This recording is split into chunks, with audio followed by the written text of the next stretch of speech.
जीव हमारी जाति है, मानव धर्म हमारा। हिंदू मुस्लिम सिख ईसाई धर्म नहीं कोई न्यारा।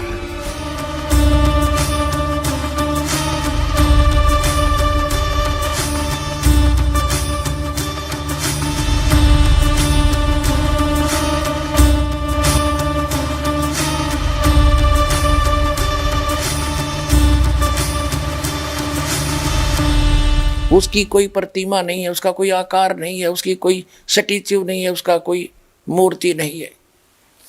भले पुरुषो एक न तस्य प्रतिमा अस्ति, इस वाक्य से परमात्मा को निराकार सिद्ध कर दिया। अब जैसे पूरे मुसलमान धर्म के धर्मियों के पास हजरत मोहम्मद सल्लल्लाहु की कोई प्रतिमा नहीं है, तो क्या हजरत मोहम्मद जी निराकार थे? क्या उसका कोई आकृति नहीं थी? केवल ये लिख देने से कि न तस्य प्रतिमा अस्ति, तो वो ये सिद्ध नहीं होता कि वो निराकार है। अब आपको सिद्ध करते हैं कि परमात्मा कैसा है। एक शेख फरीद नाम के मुसलमान थे और उन्होंने एक घर छोड़ दिया बचपन में परमात्मा पाने के लिए। एक फक्कड़ फकीर थे और वहाँ वो उनके आश्रम में रहने लग गए। और वो फकीर इतना वहाँ प्रसिद्ध था कि उसके पास सिद्धियाँ बहुत हैं। एक समय शेख फरीद नाम के मुसलमान थे भक्त। वहाँ क्या था कि आश्रम के अंदर 10-12 भक्त रहते थे उस संत के शिष्य। तो उन्होंने आपस में एक एक दिन बांट रखा था। वो आश्रम का जो संत था वो हुक्का पिया करता। मुसलमानों में वैसे वो मांस नहीं खाता था, हुक्का पीता था। तो हुक्का खाना खाने के बाद उसका शाम को या दोपहर को जब भी खाता था हुक्का कंपलसरी होता था। तो उन्होंने सब ने अपना काम बांट रखा था। और शेख फरीद तो घर छोड़कर निकला ही नहीं था। मैंने अल्लाह चाहिए, भगवान चाहिए। और उसमें ज्ञान में बता ही दिया जाता है भाई गुरु की सेवा करे, गुरु को पूरी श्रद्धा के साथ व्यवहार रखे, गुरु शिष्य में ऐसा लगाव बन जाए, आपस में इतना प्यार बने दोनों का, मन में दोष ना रहे, तब भगवान मिलता है। तो उन्होंने इस दृष्टिकोण से कि गुरु नाराज नहीं होना चाहिए। गुरु रूठ गया, कहते हैं कबीर हरि के रूठते गुरु की शरण में जा, और कह कबीर गुरु रूठ गया तो हर ना करे साय।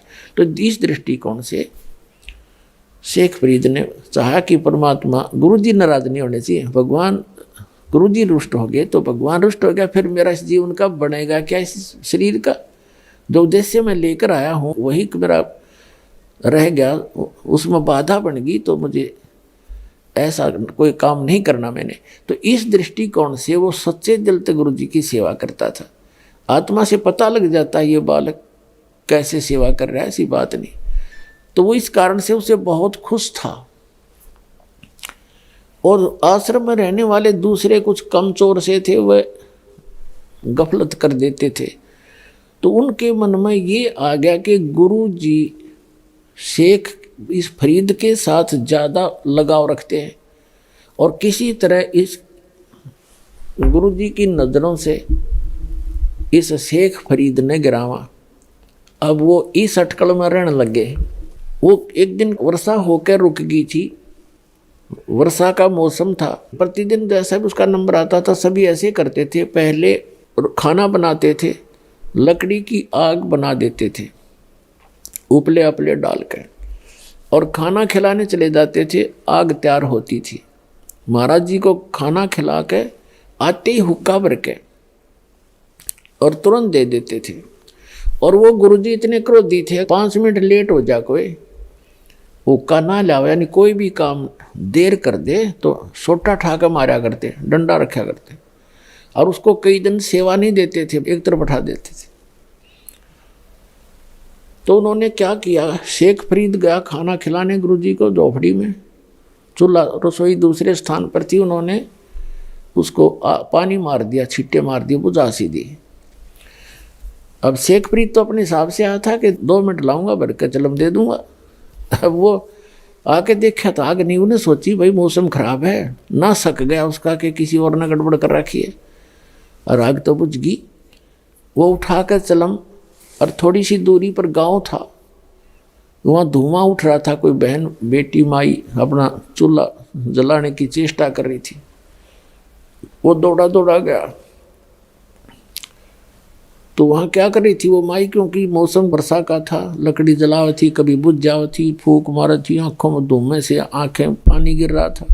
तो शेख फरीद दौड़ा दौड़ा गया, युवा लड़का था 20-22 वर्ष का, और कहने लगा माई आग नहीं दे दे, माई आग डाल दे, थोड़ी आग दे दे मुझे। और माई हो रही थी दुखी धुएं में, वो न बोली देख के, न बोली आग नहीं ना मिलती, आँख फुड़वानी पड़े आग के लिए। तो उसने चिमटा देगा आँख में, उस संत ने, शेख फरीद ने अपनी आँख निकाल के दे दी। अगले माई आँख ले फोड़ दी मैंने, अरीब तो आग दे दे। वह माई डर गई, अगतन तक कही थी स्वाभाविक, संत ने तो साची कर दी। और इसका गुरु जी तो बड़ा पहुंचा हुआ संत है, तेरी कदे सारा काम ना बिगाड़ दे। उसने सारी आग निकाल दी चूल्हे में।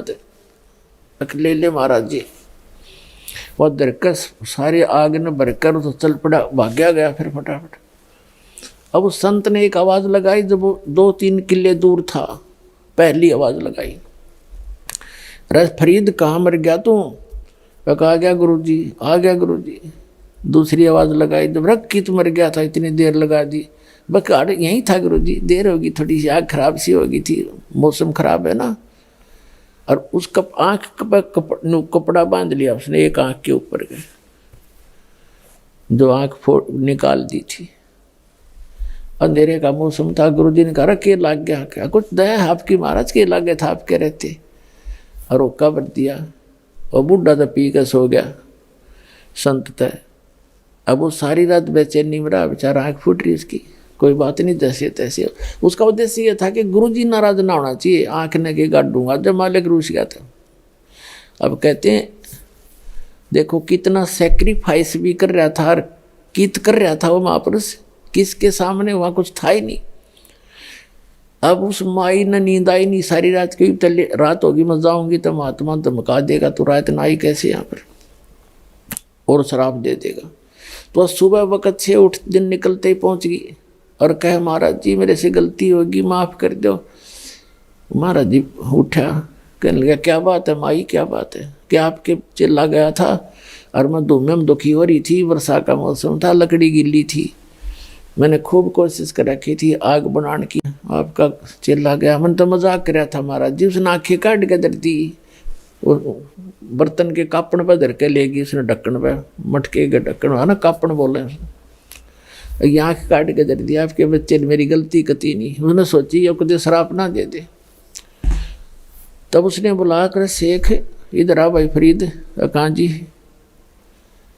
क्या हो गया, क्या बात होगी? कुछ ना मालिक, जो शरीर आपका आँख की क्या बात थी दाता, आप नाराज नहीं होने चाहिए, इस माटी का बनेगा क्या? तब ने बोला बेटा यू खोल रुमाल। उन्होंने रुमाल खोला, आँख पूरी होगी शेख फरीद की, उनके गुरु जी की सिद्धित है। अब पुण्यात्माओं, इतनी सिद्धि युक्त प्राणी संत, आसपास उसका खूब बोलबाला हो गया इस बात से। माई ने जब आँखें देखी, सारी कहानी बताई, सारे गांव में चर्चा होगी, और तरह बे ऐसा महापुरुष नहीं देखा। अपने चेले की आँख भी ठीक कर दी, स्वस्थ हो गया। लेकिन वो आँख थोड़ी छोटी बन गई, ये प्रमाण देने के लिए कोई संत ने इसको ठीक कर दिया। अपनात्मा इसका रिजल्ट देखना क्या है। इस कथा जो दास सुनाने जा रहे हैं आपको, सारे भ्रम मिट जाएंगे आपके। अब कुछ दिनों के बाद क्या होता है, संत जी की मृत्यु होगी, उस फकीर की, आश्रम वाले की। और वो चेले इस सब अच्छे चिंतित थे। एक शेख फरीद से महात्मा ज़्यादा प्यार करते हैं, कहीं इसको प्रधान ना बना जाए आश्रम का। लेकिन साधु संत भक्ति के लिए निकलते हैं, आश्रमों के लिए नहीं। कुछ दिनों के बाद उसने उस आश्रम को त्याग दिया कि पर उनके गुरुजी ने क्या बता रखा था कि बेटा ज़्यादा से ज़्यादा तप करो, और तपस्या ज़्यादा करने से जितना शरीर को कष्ट दोगे उतना भगवान आपको मिलेगा और दर्शन देगा। अब देखो कमाल की बात है, सबके साथ ऐसे कर रखा काल ने। आप किसी हिंदू यानी सनातन धर्म के व्यक्ति ने पूछ कर देख लो भगवान कैसा है, कहते निराकार है। और किसी ईसाई को पूछ कर देख लो कैसा है गॉड, गॉड इज फॉर्मलेस, भगवान निराकार है। किसी मुसलमान भक्त ने पूछ लो, वो कहेगा भगवान बेचून है, निराकार है।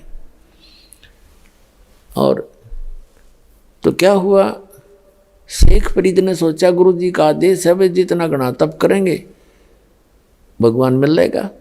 तो उन्होंने कहते हैं 12 वर्ष में 1.25 मन यानी 50 किलो अन्न खाया। 12 वर्ष, एक वर्ष में 365 दिन, और 12 वर्ष 12 से गुणा कर लो, और एक दिन की एवरेज निकाल के देख लो 50 किलो कितने दानों का आटा हिस्सा आता है। 10 ग्राम नहीं आओ एक दिन में।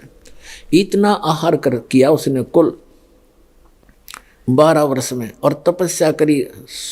शरीर कति सूख का कांटा हो गया, अस्थि पिंजर शेष रह गया, और कुएं में लटका करते थे। और कष्ट देने के लिए ऊपर पैर बांध लेते थे, वृक्ष के टहनी कर नीचे कुआं था, उस वृक्ष के रस्सा बांध कर नीचे चले जाते थे, क्योंकि बाहर कौवे आँख निकाल लेते हैं। और बाहर आते थे, थोड़ा बहुत आहार करते थे, फिर लटक जाते थे। एक दिन कौवे वो आकर लेट गया, ज़्यादा थके हुए थे ऐसे, और कौवे ने सोचा आदमी मर गया, आकर बैठ गया। उसके सारे शरीर पर घूमे फिरे, उसमें कितना मांस दिखा नहीं, अस्थि पिंजर कति शेष खाल में लिपटा हुआ। माथे भागा बैठ गए कि आँख खाएंगे ये, इनमें कुछ है मांस थोड़ा सा। तब शेख फरीद ने कहा कि भाई कौव्यो, मेरी आँख ना खाइयो, मेरे शरीर पर कहीं मांस हो तुम वैसे खा लो, मेरी आँख छोड़ दो, मुझे परमात्मा के दर्शन करने हैं। आँख खराब कर दोगे तो मैं भगवान के दर्शन नहीं कर पाऊंगा। तो वो जब बोला तो कौवे उठ गए कि तो जीव है, जीवित है व्यक्ति। अब उसने ये सोचा कि भी अगर बाहर रहूंगा तो कौवे खत्म करेंगे मेरे को, आंखें भी खत्म कर देंगे, फिर मैं कति कंडम हो जाऊंगा, भगवान मिले नहीं और शरीर अंत होने को हो गया। वो इस दृष्टिकोण से फिर दोबारा धीरे धीरे पैर बांधे रखे थे, सहज लटक गया कि अब तो मर के निकलूंगा इसके अंदर से, या तो भगवान मिल जाएगा ना खत्म। अब वो परमात्मा आके खड़े हो गए उस कुएं के ऊपर, और रस्सा पकड़ के उसको बाहर निकालने लगे। कबीर परमेश्वर अल्लाहू अकबर। तो शेख फरीद ने कहा कि भाई कौन है, मेरे साथ शरारत मत करे, क्योंकि पहले वो ऐसे कुएं में लटक रहे होते थे तो बच्चे आते थे, उसके रस्से न डंडी तो घुमा देते थे। शेख फरीद कभी इधर लगता था कुएं में, कभी इधर लगता था, और वो ऐसे कर लेता था। अब बच्चे हैं, छेड़छाड़ कर चले जाएंगे थोड़ी देर में, वो एक बार धक्का के भाग जाते थे। उसने देखा कि इसने तो मैं बाहर ही निकाल लिया, उन्होंने सोचे अच्छा नालायक आदमी आया। तो उसने कहा भाई मुझे छेड़े मत। शेख फरीद कहता है भगवान से कि मुझे ना छेड़, और तू अपना काम कर, मैं अपना काम कर रहा हूँ। तो परमात्मा ने पूछा आप क्या कर रहे हो महात्मा जी? कि मैं परमात्मा के दर्शनार्थ, परमात्मा के पाने के लिए, भगवान को देखने के लिए, परमात्मा का दीदार करने के लिए और साधना कर रहा हूँ। तो परमात्मा ने कहा कि जिस भगवान की तू साधना कर रहा है, पहले तो यह साधना ठीक नहीं तेरी।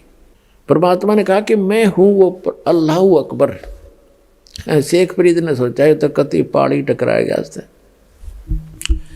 जो तो निरा निकम्मा आदमी है, अपने आप को भगवान कहता है, फिर भी साधु अपने भाव से बोला करते हैं। तो शेख फरीद ने कहा कि भाई ऐसे ना बोल, तुझे पाप लगेगा, भगवान दिखाई थोड़ा ही देता है, भगवान तो बेचून है, निराकार है, और आदमी भगवान नहीं हो सकता। तो परमात्मा ने कहा कि भले आदमी, तुम्हारी थ्योरी क्या और प्रैक्टिकल क्या कर रहे हो तुम? एक तरफ ते कह रहे हो कि भगवान बेचून है, निराकार है, दिखाई नहीं दे, और ऊपर से नहीं होगा उसके दर्शनार्थ में प्रयत्न कर रहा हूं। खाक देखेगा जब निराकार है तो क्या देखेगा, कुंडले डोरा है। तो शेख फरीद ने सोचा भाई आदमी तक काटेगा ही, तो बात तक कही सही इसने, पर मन में जो हमारा धारणा काफ़ी समय से बैठी हुई होती है, उसके आधार से सोचा कि भगवान तक खरियो नहीं होगा, लेकिन बाखबर पूरा है तो आदमी ठीक लग गया, या बस एक के सेकंड में समझा दी। क्या करें, गामकार ज्ञान का तो चमका ऐसा लग गया करें। एक का चोट से धारी आदि ने मिलन दाचा, उसकी एकदम बुद्धि घूम गई। अरे सचमुच एक तरफ तो हम मेरा बेचून बताऊं और फिर उसके दीदार के लिए प्रयत्न कर रहा, दर्शनार्थ, भगवान ने देखूंगा, भगवान पाऊंगा, निराकार का पाओगा क्यों? तो फिर तो उसने उसके यह बात समझ में आ गई। नो के नो पैर पकड़ दिए और लटके ने बोला महाराज मैंने रास्ता बता दे, मैं तो परमात्मा के लिए घर छोड़ के आया था, आज तक मैंने तो शरीर का विनाश कर लिया पर मालिक आसपास नहीं मिले। तब उसने बताया परमात्मा ने कि भाई इस तरह तो लाख वर्ष कर ले तो भी तरह भगवान निकट नहीं आ सकता। वह विधि मैं बताऊंगा, मेरे पास है बच्चा, साधना करनी पड़ेगी, जब वहाँ जा सक जब उसकी प्राप्ति होगी। तब उसने धीरे धीरे कहने लगे थोड़ा बहुत आहार भी करना चाहिए, इस शरीर के साथ इसी दुश्मनी मत करो, बड़ी मुश्किल से मिलता है यो। इसमें कहते प्रथम अंदल संयम राखा, योग युक्त सब सतगुरु बाखा है। गीता अध्याय नंबर 6 के श्लोक नंबर 16 में कहा कि अर्जुन ये योग ना तो ज़्यादा खाने वाले का, ना बिल्कुल ना खाने वाले का, ना ज़्यादा सोने वाले का, ना कति घना जागने वाले का कभी सफल नहीं हो सकता। प्रथम अंदल संयम राखा है, योग युक्त सब सतगुरु बाखा, यानी पहले खाने पीने पर संयम करे। इतना भी नहीं खाओ दड़ी पक्का खा लो फिर अंगड़ाई टूटे, जा भक्ति कैसे करेगा? और बिल्कुल भी ना खाओ फिर भक्ति बने को ना पेट इकट्ठा हो जाए। अंदल संयम रखे, सीमित खावे, जिससे भक्ति भी बने और आलस भी ना छावे। तो शेख फरीद का फिर मोक्ष हुआ जब कबीर परमात्मा उसको मिल गए। देखो पुणात्माओं, दर्शन करना भगवान का कोई और बात है, परमात्मा के लोक में स्थायी स्थान पाने से हमें मोक्ष होगा, तब हमारा छुटकारा होगा, उसकी विधि है। जैसे भगवान शिव के साथ पार्वती माता उनकी पत्नी सदा साथ रहा करती, रोज दर्शन कराया करती, और उसका मोक्ष ना, उसको मंत्र मिला। अमरनाथ जो बना हुआ स्थान, वहाँ पार्वती जी को मंत्र दिया गया था। ये जो पहला आपको 5 नाम दिए जाते हैं, ये 5 नाम का दिया था। उस मंत्र से उसकी इतना मोक्ष हो गया जितना उस मंत्र से होना था, इतना अमरत्व प्राप्त हो गया उसको सच्चे दिल से भक्ति, सच्ची साधना करने से। लेकिन शिव जी के दर्शन से मोक्ष नहीं हुआ उसका। तो पुण्यात्मा परमात्मा 120 वर्ष वो अल्लाहु अकबर, वो पूर्ण परमात्मा परम अक्षर ब्रह्म 120 वर्ष काशी में रहे। कितने लोगों ने दर्शन किए? 64 लाख तो शेष हो गए थे उनके उस समय, और सब ने दर्शन किए और कोई पार ना हुआ, क्योंकि उन्होंने उनके द्वारा बताई गई साधना पर विश्वास नहीं किया, वह साधना पूरी ना की और उनको एज ए गॉड ट्रीट नहीं किया। तो परमात्मा के लोक में जाने के लिए हमारी मर्यादाएं हैं, कुछ मंत्र हैं। उन मंत्रों की शक्ति से इस शरीर के अंदर जो हमारे सूक्ष्म शरीर है बॉडी के अंदर, इस स्थूल शरीर से प्रयत्न करके साधना करके हम उसको चार्ज करना हमने। और इस शरीर को छोड़ देंगे तो ऊपर का यहाँ का इस काल का दिया से प्राप्त मटेरियल है, इसको तो ये इतना समान इसको छोड़ दे, इसके अंदर जो शरीर है वो हमारा इतना चार्ज हो जाएगा और फिर वो इससे निकलते ही और फुल स्पीड तो ऊपर जाएगा तिरकुटी पर। इन सब के अकाउंट क्लियर मिलेंगे आपको, क्योंकि ये जो शरीर है सूक्ष्म शरीर फिर इतना लंबा हो जाएगा इससे निकलते ही भक्ति युक्त प्राणी का। जैसे आप कभी सूर्य की तरफ पीठ करके सुबह सुबह 10-11 बजे से पहले सूर्य की तरफ पीठ करके और अपनी छाया पर ध्यान रखना, अपनी छाया की छाती पर काफ़ी देर 1 मिनट एकटक देखते रहना और फिर सामने देखना। आपको ज़मीन से लेकर आसमान को छूता हुआ आपका सिर, नीचे पैर, इतना लंबा शरीर दिखाई देगा। तो ये शरीर इतना लंबा हो जाता है, फिर ये आत्मा यहाँ से स्टार्ट करती है मूल कमल से, इसमें से सूक्ष्म शरीर से, इसमें से निकल कर फिर त्रिकुटी में जाती है। त्रिकुटी ये वहाँ पहुँच जाता है, त्रिकुटी उस त्रिकुटी के पास ही। तो वहाँ यहाँ सारा क्लियर अकाउंट करके वहाँ पहुँच करके फिर आगे सब मंत्रों की जो भक्ति है वो स्थान स्थान पर इनको डिपॉजिट कराते चले जाएंगे, हमारा अकाउंट क्लियर होता चला जाएगा, तब हम सतलोक जा पाएंगे। तो इस प्रकार मोक्ष होगा।